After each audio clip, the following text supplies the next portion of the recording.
Anybody who was brought up in the ways of the Church of England, as I was, would find a medieval church service linguistically a strange and remote affair. When you went to church then, and everybody had to, it was compulsory, there was no familiar English hymnal, hymns ancient and modern, or even the Book of Common Prayer.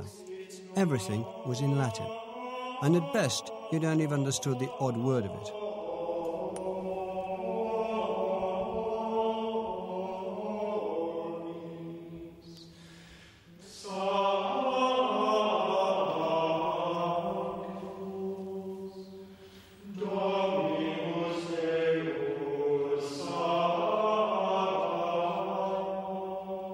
Only the clergy were allowed to read the Word of God, and they did even that silently.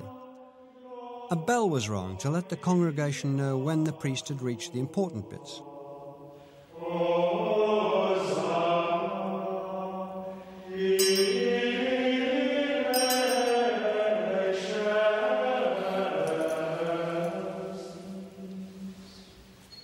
For the authority of the Catholic Church, it was vital that a priest and a language stood between a believer and the Bible.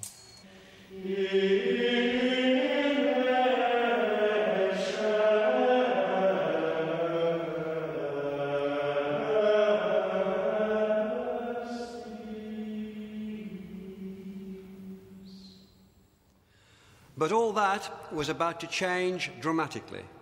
In the 14th century, there was the beginnings of a counter-movement that was going to turn the English-speaking world on its axis. It would eventually tear the church in two. It would mark the end of the Middle Ages and would cost many, many lives. It was the battle for the language of the Bible. The English, some of them, wanted access to the kingdom of heaven in the language of the streets.